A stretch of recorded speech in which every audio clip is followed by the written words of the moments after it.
With the NFL draft done, all new rookies to look at across the league. So let's take a look with Sammy P at our odds-on favorites to win Offensive and Defensive Rookie of the Year. Starting with the offensive side, Sammy, is there any single rookie you see that you like?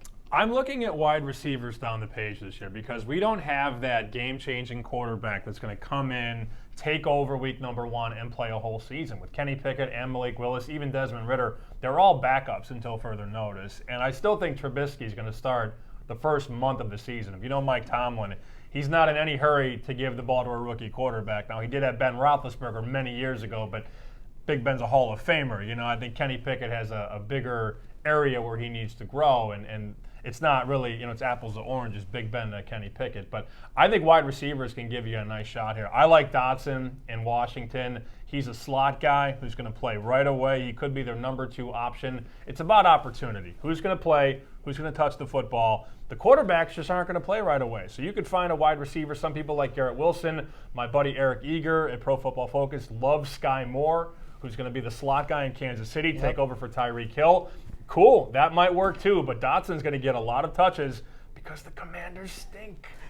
Dotson, 14-1 right now. Carson Wentz is his quarterback. Say what you want about Wentz. Hey, it's a good quarterback to play with. I mean, it's better than what even a Jameson Williams has. Jared Goff isn't there, and he has to share with Amon-Ra St. Brown. Would you go Treylon Burks plus 700? He fills in that A.J. Brown role, has Ryan Tannehill. Yeah. That's my guy kind of when I look at it. It's about opportunity, like you said. You find the player who you think is going to have the football in their hands. You know, you don't want to have a guy on a great team because odds are good they're not going to play to the caliber that you need. You know, Jamar Chase turned out to be the number 1 wide receiver in Cincinnati.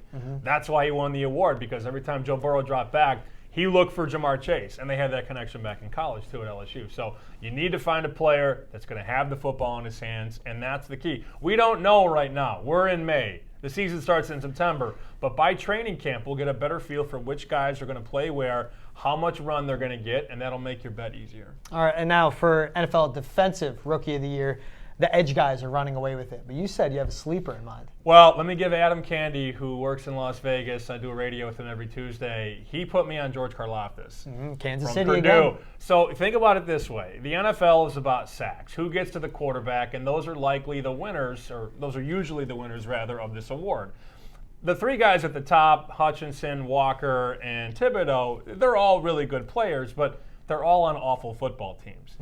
Kansas City is going to be favored in most football games, I think like 15 or 16 times this year. And when you're up in the 3rd and 4th quarter, get to the quarterback. So while the Lions and the Giants, those teams, Jaguars, they're going to be trailing in a lot of games, Karlaftis will have probably more sacks than all of those guys because of the script of the game and because the Chiefs are a good team that are Super Bowl contenders. So he's in a better spot than all 3 of those guys. They may have better ceilings going forward, but he's in the best spot in year number 1. Hey, we're looking for awards. We're looking for making some money. 22-1, by the way. 20. I love that. Yeah, right. I know what I'm doing after this. Now, do you use draft weekend to reassess who you'd like to win the Super Bowl, and when you look at betting for Super Bowl winners? Not necessarily. You know, I'm more intrigued by the schedule when that gets released next week. I think it's May 12th. See when the tough parts of schedules are, because I like teams that get hot, you know, week 13, 14, 15, 16 going into the playoffs. So I'm much more concerned with the schedule. And as you know, the Buffaloes, the Tampas, the Kansas Cities, the Green Bays, they're not going to add a game changer that's going to take them from a contender to a surefire champion. I mean, they're all good football teams. If anything, the schedule to me is way more important than what a team did draft night. It's more important, I think, for win totals, like the Philadelphia Eagles.